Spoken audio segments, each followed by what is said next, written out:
கற்பனை செஞ்சு பாருங்க. இப்போ யாராவது உங்ககிட்ட வந்து நீங்க யாருன்னு கேட்டா உடனே உங்க பேரு, உங்க வேலை, உங்களுக்கு பிடிச்ச விஷயங்கள், இல்ல உங்க குடும்ப பின்னணி இப்படி ஒரு பெரிய லிஸ்ட் தயார் செஞ்சு சொல்லுவீங்க இல்லையா? கண்டிப்பா. நான் ஒரு இன்ஜினியர், நான் ஒரு அம்மா, எனக்கு சீக்கிரம் கோவம் வரும், இப்படி நிறைய அடையாளங்களை நம்ம ரொம்ப உறுதியா பிடிச்சிட்டு இருக்கோம். ஆமா, இது நமக்கு ஒரு விதமான பாதுகாப்பான உணர்வை தருது. ஆனா ஒருவேளை அந்த பட்டியல் எல்லாமே ஒரு மாபெரும் பொய் அப்படின்னா? அது ரொம்ப ஆழமான ஒரு கேள்வி. உங்க கோவம், உங்க சந்தோஷம், ஏன் உங்க பேரை கூட நீக்கிட்டா மீதம் இருக்கிற அந்த நீங்க யாரு? அந்த எஞ்சி இருக்கக்கூடிய நீங்கங்கிற கேள்விதான் மனித குலத்தோட மிக ஆழமான தேடலுக்கு ஆணிவேரா இருக்கு. ஏன்னா நாம இது நாள் வரைக்கும் நம்பிட்டு வந்த அந்த தெளிவான அடையாளங்கள் எல்லாமே ஒரு கட்டத்துல சுக்குநூறா உடைஞ்சிடும். உண்மைதான். அந்த பாதுகாப்பான நிலப்பரப்பு சொல்லப்போனா எந்த எல்லையும் இல்லாத ஒரு மங்கலான பெருங்கடலா மாறிடுது. ஆமா, அத எதிர்கொள்றது சாதாரண விஷயம் கிடையாது. இந்த ஆழமான அலசலுக்கு உங்களை வரவேற்கிறோம். இன்னைக்கு நாம பார்க்க போற புத்தகம் கங்காஜி எழுதிய யூ ஆர் தட், அதாவது அதுவாகவே நீ எடுக்கிறாய் அப்படிங்கிற புத்தகத்தோட முதல் தொகுதி. இது அவங்களோட சத்சங்க உரைகளோட ஒரு அற்புதமான தொகுப்பு. ஆன்மீகம் அப்படின்னாலே பல கடினமான வார்த்தைகளும் சாதாரண மனிதர்களுக்கு புரியாத குழப்பமான தத்துவங்களும் இருக்கும்னு நம்ம பொதுவா நினைக்கிறோம் இல்லையா? நிறைய பேர் அப்படிதான் நினைக்கிறாங்க. ஆனா இந்த ஆழமான தேடலோட முக்கிய நோக்கம் என்னன்னா, நாம உண்மையிலேயே யாரு அப்படிங்கிற அந்த பிரம்மாண்டமான கேள்விய நம்ம அன்றாட வாழ்க்கையில எப்படி மிக எளிமையா நடைமுறையா புரிஞ்சுக்கிறது அப்படிங்கறத இந்த ஆதாரங்கள் வழியா உங்களுக்கு விளக்குறது தான். ஆமா, சரி, இத கொஞ்சம் விரிவாக பாப்போம். இந்த தகவல்கள் எப்படி நம்முடைய வழக்கமான சிந்தனைகளை அடியோடு உடைக்கப் போகுதுன்னு பார்க்கலாம். கண்டிப்பா பார்க்கலாம். முதல்ல நாம நம்மளை பத்தி என்ன நினைச்சிட்டு இருக்கோம் அப்படிங்கிற இடத்துல இருந்து தொடங்குவோம். புத்தகம் என்ன சொல்லுது? கங்காஜி தன்னுடைய உரைகள்ல மிக தெளிவா எந்த சமரசமும் இல்லாம ஒரு விஷயத்த சொல்றாங்க. அதாவது, நீங்க உங்களை ஒரு உடல் அப்படின்னு நினைச்சிட்டு இருந்தீங்கன்னா நீங்க உங்க உடல் கிடையாது. ஓகே. நீங்க உங்க எண்ணங்கள்னு நினைச்சா நீங்க அந்த எண்ணங்களும் கிடையாது. நீங்க உங்க உணர்ச்சிகளும் கிடையாது. ஒரு நிமிஷம், அப்ப நான் யாருமே இல்லையா? இதுக்கு என்ன காரணம்? இதற்கான காரணம் என்னன்னா, இவையெல்லாம் தோன்றி மறையக்கூடியவை. உங்க உடல் மாறுது, உங்க சூழ்நிலைகள் மாறுது, ஏன் உங்க கோபமும் சந்தோஷமும் கூட வந்துட்டு போகுது இல்லையா? ஆமா, நேத்திருந்த மனநிலை இன்னைக்கு இல்ல. சத் சங்கம் அப்படிங்கிறது புதுசா ஒரு தத்துவத்தை கத்துக்கிறது கிடையாது. உங்களை சுத்தி இருக்கிற இந்த மாய தடைகள் எல்லாத்துல இருந்து விடுபட்டு உண்மையை உணர்ற ஒரு நேரடி பரிமாற்றம். இத படிக்கும்போது எனக்கு ஒரு நிஜ உலக உதாரணம் தான் நினைவுக்கு வந்தது. நாம ஒரு தியேட்டர்ல சினிமா பார்க்கும்போது திரையில வர்ற கதாபாத்திரங்களோடு நம்மையும் அறியாம ஒன்றிடுறோம். ஆமா, ஹீரோ அடி வாங்கினா நமக்கு வலிக்கும். எக்ஸாக்ட்லி. அந்த கதாபாத்திரம் அழும்போது நாமும் அழுகிறோம், சிரிக்கும் போது நாமும் சிரிக்கிறோம். ஆனா உண்மையிலேயே நாம அந்த திரை மாதிரி. கதாபாத்திரங்கள் வரும், போகும், படம் முடியும், வேற படம் தொடங்கும்.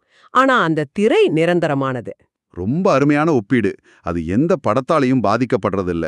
ஆனா இப்போ எனக்கு ஒரு கேள்வி வருது. எனக்கு நிஜமா வலிக்கும் போதோ, இல்ல எனக்கு ஒரு பெரிய நஷ்டம் ஏற்படும் போதோ, அது அந்த திரையில ஓடுற படம் மாதிரி எனக்கு தெரியலையே. அது எனக்கு நிஜமா தானே வலிக்குது. இது நான் எப்படி பாக்குறது? இங்க ஒரு ஆச்சரியமான விஷயம் என்னன்னா, கங்காஜி இந்த உண்மையை உணர்றதுக்கு பல வருஷம் காட்டுல போய் தவம் செய்யணும்னோ இல்ல வலிய உணர்ச்சியற்ற நிலையில கடக்கணும்னு சொல்லவே இல்லை. அப்போ என்னதான் செய்ய சொல்றாங்க? அவங்க கேட்கறதெல்லாம் ஒரே ஒரு கணத்தை தான். மனதோட செயல்பாட்டை ஒரே ஒரு கணம், ஒரு மில்லி செகண்ட் நிறுத்தினா போதும்னு சொல்றாங்க. ஒரு மில்லி செகண்ட்? அவ்வளவுதானா? ஆமா, அந்த மில்லி செகண்ட்ல என்ன நடக்குதுன்னு அதோட அறிவியல் அல்லது தத்துவ பின்னணியை பார்த்தோம்னா, நம்முடைய மனம் எப்பவுமே கடந்த காலத்தோட நினைவுகள்லயோ இல்ல எதிர்காலத்தோட கற்பனைகள்லயோ தான் இயங்கிட்டு இருக்கு. உண்மைதான். ஒன்னு நேத்து நடந்தது நினைப்போம், இல்ல நாளைக்கு என்ன ஆகுமோன்னு பயப்படுவோம். கரெக்ட். அத ஒரு சுழலும் பம்பரம் மாதிரி கற்பனை செஞ்சுக்கோங்க. அந்த பம்பரம் சுத்துறதுக்கு தொடர்ச்சியான ஒரு உந்து சக்தி தேவை. அந்த ஒரு மில்லி செகண்ட் அமைதி அப்படிங்கிறது அந்த உந்து சக்தியை தடுத்து நிறுத்துறது மாதிரி. அந்த ஒரு கண சுழற்சி நின்ன உடனே காலத்தோட மாய உடைஞ்சு நீங்க தேடிட்டு இருக்கிற எல்லையற்ற உணர்வு நிலை, அந்த அமைதி அங்கே இருக்கிறத உங்களால உணர முடியும். அப்படியானால் நான் அந்த திரைதான், நான் ஏற்கனவே முழுமையானவன் அப்படின்னா ஏன் எனக்கு இத்தனை ஆசைகள் வருது? அந்த திரைக்கு ஏன் படத்துல வர்ற கதாபாத்திரத்தின் மேல இவ்வளவு அக்கறை? இது ரொம்ப நியாயமான கேள்வி. புத்தகத்துல சுதந்திரம் அல்லது இறைவனோடு இணைவது மட்டுமே உண்மையான ஆசைன்னு சொல்லப்பட்டிருக்கு. பேராசை, வெறுப்பு, காமம், பொறாமை போன்ற மற்ற எல்லாமே இந்த உண்மையான ஆசையோட திசை மாறிய சிதைக்கப்பட்ட வடிவங்கள் தானா? ஆமா, டிஸ்டார்டட் இமிடேஷன்ஸ் அப்படின்னு சொல்றாங்க. உங்களுடைய எல்லா ஆசைகளையும் சுதந்திரத்துக்கான அந்த ஒரே ஆசையா மாத்துங்க அப்படின்னு புத்தகம் சொல்லுது. இப்போ இங்க உங்களுக்காக நான் ஒரு கேள்வியை கேட்க விரும்புறேன். கேளுங்க. எனக்கு ஒரு புது கார் வாங்கணும், இல்ல வேலையில ஒரு பெரிய ப்ரமோஷன் வாங்கணும்னு ஆசை இருந்தா அது தப்பா? இந்த சுதந்திர பெருங்கடல்ல நான் குதிச்சிட்டா என் கார் இஎம்ஐயை யாரு கட்டுவா? நிறைய பேருக்கு இந்த பயம் இருக்கும். ஆமா, அகந்தைய விட்டுட்டா நான் வாழ்க்கையில முன்னேறாம எந்த ஒரு குறிக்கோளும் இல்லாம முடங்கி போயிட மாட்டேனா? இது ரொம்பவும் இயல்பான நடைமுறையான ஒரு கேள்வி. இது ஒரு பெரிய கண்ணோட்டத்துல பார்த்தோம்னா, நீங்க கார் வாங்கணும்னோ இல்ல வேலையில முன்னேறணும்னு ஆசைப்படுறது தப்புன்னு புத்தகம் எங்கேயுமே சொல்லல. அப்படியா? நிம்மதியா இருக்கு. நீங்க இஎம்ஐ கட்டுறதையோ பதவி உயர்வு வாங்குறதையோ அது தடுக்கல. ஆ, ஆனா பிரச்சனை எங்க ஆரம்பிக்குதுன்னா, அந்த புதிய காரோ இல்ல அந்த பதவி உயர்வோ உங்களுக்கு முழுமையான நிரந்தரமான திருப்தியை தந்துடும் நீங்க நம்புறது தான். அதாவது நான் இப்போ முழுமை அடைஞ்சிட்டேன் அப்படிங்கிற உணர்வு அது கொடுக்கும்னு நினைக்கிறது. எக்ஸாக்ட்லி. அது ஒரு மாய. நீங்க இன்னும் அதிகமான பொருட்களை தேடுறீங்க. ஆனா அது எதுவுமே நீங்க தேடுற அந்த உண்மையான விடுதலையை தர்றதில்ல. ம், கங்காஜி என்ன சொல்றாங்கன்னா, உங்க ஆசைகளை அடக்கவோ அல்லது அழிக்கவோ வேண்டாம். மாறாக அந்த ஆசைகளோட மூலத்தை நோக்கி பயணம் செய்யுங்க. உங்களுக்கு தேவை கார் கிடையாது. அந்த கார் தரும்னு நீங்க நம்புற அந்த நிம்மதி தான். அந்த நிம்மதி தான் உண்மையான சுதந்திரம். ஓஹோ, அப்போ நான் காரை வாங்கலாம், ஆனா அந்த கார் எனக்கு ஆன்மீக முக்தியையோ அல்லது நிரந்தர சந்தோஷத்தையோ தராது அப்படிங்கறத புரிஞ்சுகிட்டு வாங்கணும், அப்படிதானே? மிக சரியா சொன்னீங்க. உங்களுடைய ஆசைகள் அனைத்தையும் ஒன்னா சேர்த்து அந்த சுதந்திரம் அப்படிங்கிற பெருங்கடல்ல குதிக்கும்போது, நான் இத அடையிறேன் அப்படிங்கிற அந்த அகந்தை அழிஞ்சிடுது. அகந்தை அழிஞ்சிடுது. ஆமாம், அங்கே ஒரு செயலோ அல்லது ஆசையோ இருக்கலாம். ஆனா அதை ஒரு வெற்றிடம் நிரப்புறதுக்காக துடிக்கிற ஒரு நபர் அங்கே இருக்க மாட்டார். உங்களுடைய செயல்கள் ஒரு பற்றாக்குறையிலிருந்து வராம ஒரு முழுமையிலிருந்து வெளிப்படும். அதுதான் அந்த சுதந்திரம். இங்கதான் விஷயம் ரொம்ப சுவாரஸ்யமா மாறுது. நாம தேடுற ஞானம் அல்லது விழிப்புணர்வு அப்படிங்கிறது வெளிய போய் கஷ்டப்பட்டு புதுசா ஒன்ன சம்பாதிக்கிறது கிடையாது. நிச்சயமா இல்ல. நாம எதையும் புதுசா கத்துக்க வேண்டியதில்ல. சரி, இது இவ்ளோ எளிதா நம்ம கிட்டயே இருக்குன்னா இத அடையிறதுக்கு தடையா இருக்கிறது எது? புத்தகம் மிக தெளிவா சொல்லுது. அதுதான் நம்முடைய மனம், அதாவது மைண்ட். எண்ணங்கள் எல்லாமே வெறும் சத்தம்னு கங்காஜி சொல்றாங்க. ஆமா, நாய்ஸ் அப்படின்னு குறிப்பிடுறாங்க. அந்த சத்தத்தை நிறுத்திட்டு அமைதியா இருங்க. மனம் அமைதி அடையும் போது தோன்ற அந்த வெற்றிடமே சுத்தமான உணர்வு நிலை. எண்ணங்கள் என்பவை கடல்ல தோன்ற அலைகள் மாதிரி. விழிப்புணர்வு அப்படிங்கிறது அந்த பெருங்கடல். ஆஹா, ரொம்ப அழகான ஒரு உதாரணம் அது. ஆனா இந்த எண்ணங்களை நான் எப்படி நிறுத்துறது? அது தானாவே வந்துட்டே இருக்கே. இது ஒரு முக்கியமான கேள்வியை எழுப்புது. எண்ணங்கள் தானாகவே வருது. கோபமோ வலியோ மிக நிஜமா தோணுதே, அதை எப்படி ஒரு மாயைன்னு சொல்றது? ஆமா, வலி நிஜந்தானே. இங்கதான் இந்து மதத்துல சொல்லப்படுற மாயை அப்படிங்கிற கருத்தை கங்காஜி ஆழமா விளக்குறாங்க. மாயை அப்படின்னா எதுவுமே இல்லைன்னு அர்த்தம் கிடையாது. இருக்கிறத ஒன்ன வேறொன்றா காட்டுறது தான் மாயை. புரியலையே, கொஞ்சம் விளக்கமா சொல்ல முடியுமா? கண்டிப்பா. கோபம் அப்படிங்கிறது வானத்துல கடந்து போற ஒரு மேகம் மாதிரி. அது வரும் போகும். ஆனா நீங்களோ அந்த மேகங்களை கவனிக்கிற எல்லையற்ற வானம் மாதிரி. ஆஹா! நாம என்ன பண்றோம்னா, அந்த மேகத்தை நாமாகவே நினைச்சுக்கிட்டு நான் கோபமா இருக்கேன் அப்படின்னு அந்த மேகத்தோட நம்மள கட்டிக்கிறோம். உண்மையான நீங்க அந்த கோபத்தை கவனிப்பவர் மட்டுமே. சூப்பர்! இத நான் இன்னொரு விதமா பாக்குறேன். நம்முடைய மனம் அப்படிங்கிறது நம்ம ஸ்மார்ட் போன்ல இயங்குற ஒரு அதிநவீன அல்கோரிதம் மாதிரி. இன்ட்ரெஸ்டிங். அது தொடர்ந்து நமக்கு ஏதோ ஒரு நோட்டிபிகேஷனை அனுப்பிட்டே இருக்கும். இத பார், அத பார், இவன் உன்னை என்ன சொன்னான் பார் அப்படின்னு சத்தம் போட்டுட்டே இருக்கும். ஆமா, நோட்டிபிகேஷன் சவுண்டு கேட்டுட்டே இருக்கும். நாம அந்த ஸ்மார்ட் போனை தூக்கி எறிய வேண்டியதில்ல, அதாவது மனதை அழிக்க வேண்டியதில்ல. ஆனா அந்த நோட்டிபிகேஷன் நான் இல்ல, அந்த போனை கையில வச்சிருக்கிற அத கவனிக்கிற நபர் தான் நான் அப்படிங்கறத உணர்றது தான் விழிப்புணர்வு. நான் சொல்றது சரிதானே? இது ஒரு அருமையான ஒப்பீடு. சரியா சொன்னீங்க. அந்த நோட்டிபிகேஷனுக்கு நீங்க எந்த அளவுக்கு முக்கியத்துவம் கொடுக்கறீங்களோ அந்த அளவுக்கு அது உங்களை ஆக்கிரமிச்சுக்குது. உண்மைதான். உங்க கவனத்தை அதிலிருந்து விலக்கி கவனிக்கிற அந்த அமைதியின் பக்கம் திருப்பும்போது மேகங்கள் களைஞ்சி வானம் தெரியற மாதிரி உண்மையான விழிப்புணர்வு வெளிப்படுது. சரி, இந்த ஆழமான தத்துவங்கள் எல்லாம் நம்ம பேசிட்டு இருக்கோம். ஆனா அத நிஜ வாழ்வில ஒரு மனிதர் எப்படி அனுபவிச்சார் அப்படிங்கறத பாப்போம். கண்டிப்பா. கங்காஜியோட பயணத்தை பத்தி பேசணும். கங்காஜி. அவங்களோட உண்மையான பெயர் டோனி ராபர்ட்சன். அவங்க அமெரிக்காவோட மிசிசிப்பில வளர்ந்த ஒரு சாதாரண பெண்மணி. அவங்க தன்னோட வாழ்க்கையில முழுமைய தேடி பல விஷயங்களை முயற்சி பண்ணிருக்காங்க. ஆமா, உறவுகள், தொழில், அரசியல் செயல்பாடுகள், பல்வேறு ஆன்மீக பயிற்சிகள்னு அவங்க தேடாதீர்கமே இல்ல. அவங்களுக்கு ஏன் இவ்வளவு விரக்தி ஏற்பட்டுச்சு? அவங்க எல்லாத்தையுமே ஒரு இலக்காகவே பார்த்தாங்க. ஆனா 1990ஆம் வருஷம் கங்கை நதிக்கரையில ஸ்ரீ பூஞ்சாஜி, அதாவது பாபாஜி அவர்களை சந்திச்சப்போ அவங்களோட தேடல் மொத்தமா முடிவுக்கு வந்தது. பாபாஜி புகழ்பெற்ற ஸ்ரீ ரமண மகரிஷியோட மாணவர்.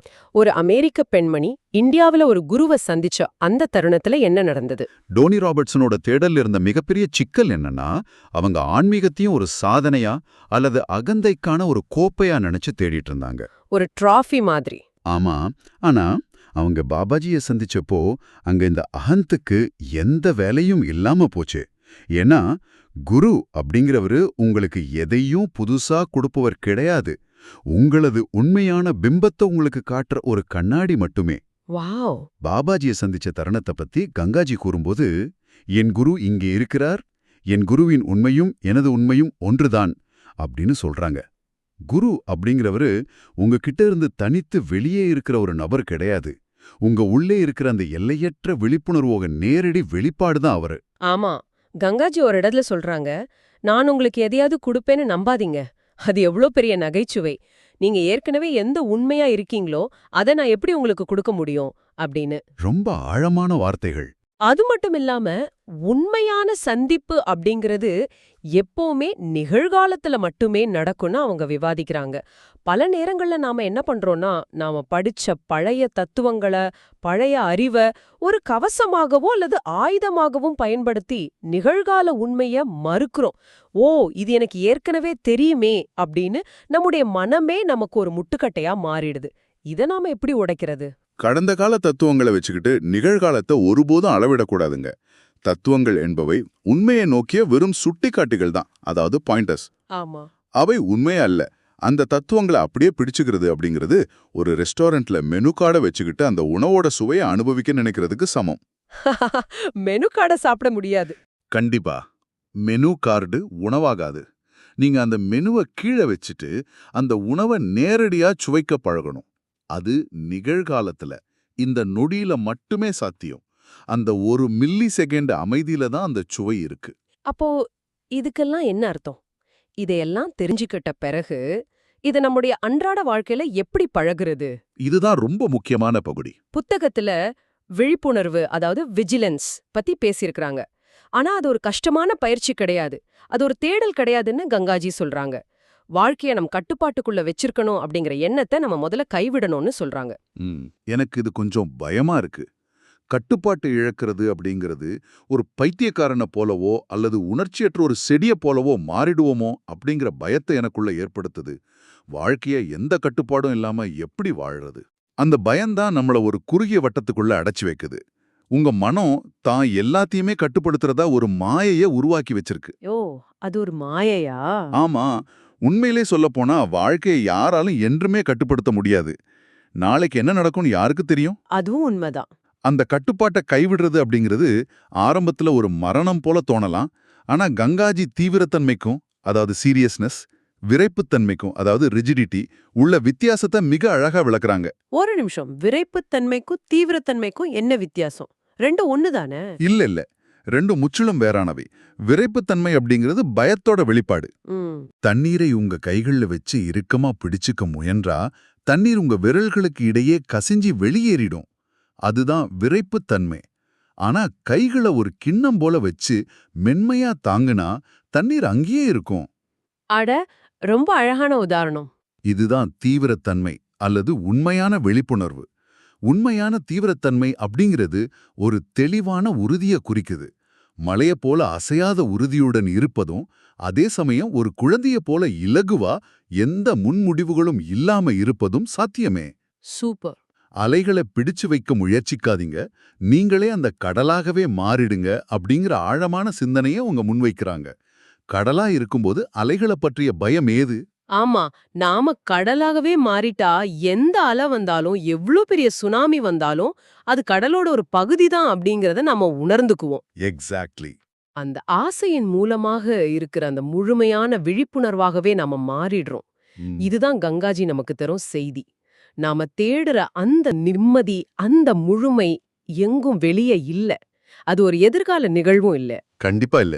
அது இப்போதே இங்கேயே உங்களோட ஒவ்வொரு மூச்சிலும் கலந்திருக்கு. நீங்க ஒரு கண நேரம் உங்க தேடல நிறுத்திட்டு அமைதியா இருக்கிறதன் மூலம் அதை உங்களால முழுமையா உணர முடியும். சரியா சொன்னீங்க. விழிப்புணர்வுடன் இருக்குது அப்படிங்கிறது ஒரு தொடர்ச்சியான போராட்டம் கிடையாது. அது எந்த முயற்சியும் இல்லாத ஒரு இயல்பான நிலை. Effortless state. ஆமா. எல்லாத்தையுமே அதோட போக்குல அனுமதிக்கிறது. அதே சமயம் எதிலும் தொலைஞ்சு போகாம அந்த திரையா, அந்த வானமா நிலைத்திருக்கிறது தான் அந்த அமைதி. ரொம்ப அருமையா சொன்னீங்க. இந்த அற்புதமான தேடலோட முடிவுக்கு நாம வந்துட்டோம். இந்த உரையாடலை முடிக்கும் முன் உங்களுக்கு ஒரு ஆழமான சிந்தனையை விட்டு செல்றோம். நீங்க இத்தனை நாட்களா வெளியே எங்கேயோ தேடிட்டு இருக்க அந்த முழுமையான அமைதியும் ஞானமும் உங்களோட அந்த தேடலை நிறுத்துற இந்த ஒரு நொடியில உங்களுக்குள்ளேயே கிடைக்கும் அப்படிங்கறத நம்ம பார்த்தோம். ஆமா. ஆனா இத உங்க அன்றாட வாழ்க்கையில பொருத்தி பாருங்க. இன்னைக்கு உங்களுக்கு அதிகப்படியான மன அழுத்தத்தை கொடுக்கற ஒரு விஷயத்த நினைச்சு பாருங்க. இப்போ உங்களை நீங்களே கேட்டுக்கோங்க. அந்த அழுத்தம் அந்த சூழ்நிலையால வருதா? அல்லது இந்த நிமிஷம் இப்படிதான் இருக்கு அப்படிங்கறத ஏத்துக்க மறுக்கிற உங்க மனதோட பிடிவாதத்தால வருதா? ரொம்ப முக்கியமான கேள்வி இது. உங்க அகந்தை உருவாக்குற அந்த போராட்டத்தை, அந்த தேடலை இன்னைக்கு நீங்க கைவிட தயாரா இருக்கீங்களா? சிந்தித்து பாருங்க. இவ்ளோ நேரம் கேட்டதுக்கு ரொம்ப நன்றி. இந்த Tamil voice reads channel monetisation இல்லாம தான் நடக்குது. இந்த ஆடியோ புத்தகம் உங்களுக்கு பயன் தருதுன்னு நினைத்தா இந்த முயற்சி தொடர்ந்து போக உங்க ஆதரவு மிகவும் உதவும். என்னுடைய இந்த முயற்சிக்கு நன்கொடை அளிக்க விருப்பம் இருந்தால் டிஸ்கிரிப்ஷன்ல கொடுக்கப்பட்டுள்ள UPI ID மூலம் வழங்கலாம். உங்களால் முடிந்த அளவு போதும். சிறிய ஆதரவும் பெரிய உதவிதான். இந்த வீடியோ உங்களுக்கு பயனுள்ளதாக இருந்தா சப்ஸ்கிரைப் பண்ணுங்க, மற்றவர்களுக்கும் பகிர்ந்து கொள்ளுங்கள். இந்த கருத்துக்கள் அவர்களுக்கும் தேவையாக இருக்கலாம். லைக் பண்ணுங்க, உங்க கருத்துக்களை காமெண்ட்ல பகிருங்க. மனப்பூர்வமான நன்றி.